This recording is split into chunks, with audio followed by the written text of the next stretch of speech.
Morning dear children. Now today we will start exercise 5.1 based on introduction to Euclid's geometry. Now question number 1 is which of the following statements are true and which are false? Give reasons for your answer. Clear? So first is only one line can pass through a single point. एक single point से सिर्फ और सिर्फ एक ही line पास होके जा सकती है. So this statement is false, क्योंकि हम जानते हैं कि एक पॉइंट से होकर के इनफाइनाइट मैनी लाइंस पास हो सकती हैं. तो first statement is false. Second, there are infinite number of lines which can pass through two distinct points. अगर हमारे पास दो अलग अलग पॉइंट्स होंगे तो उनसे infinite number of lines pass होके जा सकती हैं. तो ये स्टेटमेंट भी क्या है, फॉल्स है, क्योंकि दो डिस्टिंक्ट पॉइंट से होकर के सिर्फ और सिर्फ एक ही लाइन पास हो सकती है. Only one and one line can pass through two distinct points. Third is terminated line can be produced indefinitely on both sides. अगर हमारे पास एक टर्मिनेटेड लाइन है, terminated line means line segment, तो क्या हम उसको दोनों तरफ इनडेफिनेटली प्रोड्यूस कर सकते हैं, आगे बढ़ा सकते हैं? ट्रू. ये हमने देखा है, यूक्लिड्स का पोस्टुलेट भी है कि a terminated line can be produced indefinitely on both the sides. आप उन्हें दोनों डायरेक्शंस में आगे बढ़ा सकते हैं. So this statement is true. Fourth, if two circles are equal then their radii are equal. ये भी आप जानते हैं कि दो सर्कल्स तभी इक्वल होंगे अगर उनका एरिया इक्वल होगा.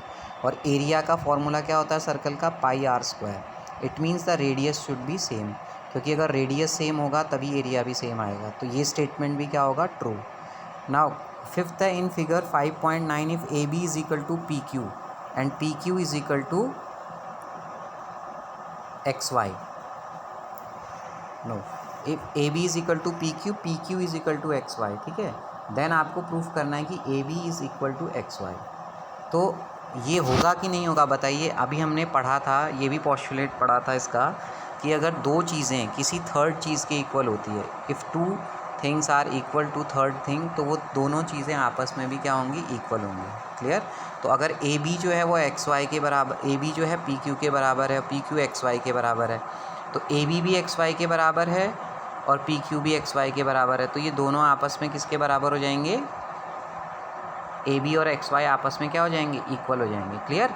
क्योंकि ए बी की लेंथ पी क्यू के बराबर है और एक्स वाई की लेंथ भी पी क्यू के बराबर है. तो दोनों की लेंथ पी क्यू के बराबर है, तो दोनों आपस में भी इक्वल हो जाएंगे. क्लियर? नाउ सेकेंड है, give a definition for each of the following terms. ये नीचे कुछ टर्म्स आपको दी गई हैं, आपको इनके लिए डेफिनेशंस लिखनी हैं. ठीक है, and are the other terms that need to be defined first. तो क्या उसके लिए कुछ और टर्म्स को भी हमें डिफ़ाइन करना पड़ेगा, वो क्या होंगी और आप उन्हें कैसे डिफ़ाइन कर सकते हैं.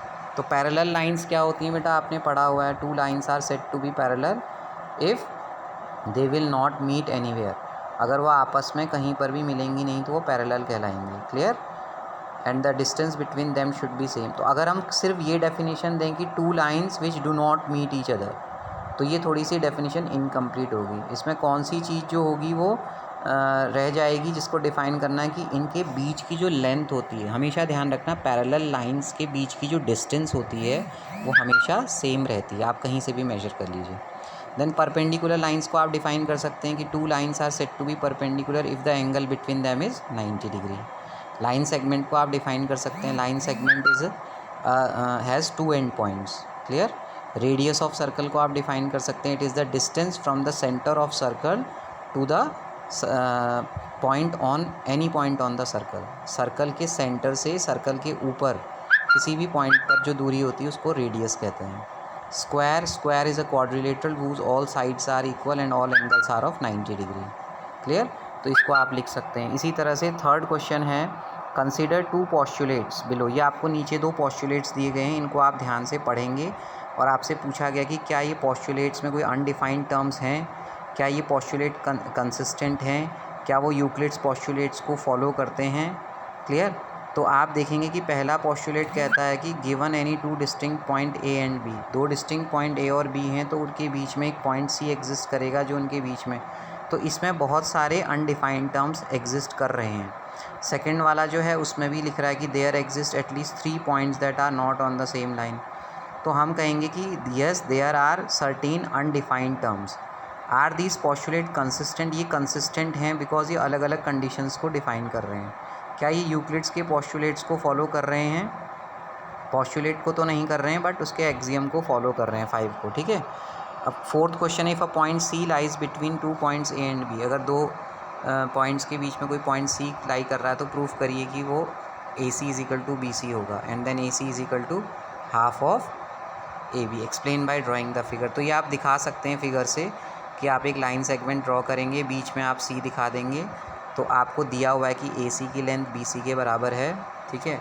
तो ये इक्वेशन है, इसमें आप वही इक्वल्स ऐड कर दीजिए, A C plus A C, B C plus A C, it will become 2ac is equal to A B, then A C is equal to A B by 2, ठीक है। ये आ जाएगा आपका क्वेश्चन नंबर फिफ्थ में भी इसी तरह से आप कर सकते हैं, ठीक है। फिफ्थ क्वेश्चन में भी है कि अगर सी जो है मिड पॉइंट कहलाएगा लाइन सेगमेंट का, तो प्रूव करिए कि हर लाइन सेगमेंट का 1 और 1 मिड पॉइंट होता है। तो आप एक और मिड पॉइंट उसका कंसिडर कर लीजिएगा और उनको आपस में कंडीशंस को इक्वेट करिएगा, तो वो दिखाएंगे, ठीक है।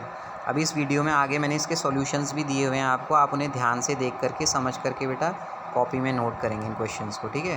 क्वेश्चन नंबर 6 में अगेन दिया है कि अगर ए सी की लेंथ बी डी के बराबर है तो प्रूव करो कि ए बी जो है वो सी डी के बराबर है, क्लियर। तो इसका भी एक्सप्लेनेशन आगे देखेंगे आप, मैंने आंसर्स में किया हुआ है इसमें।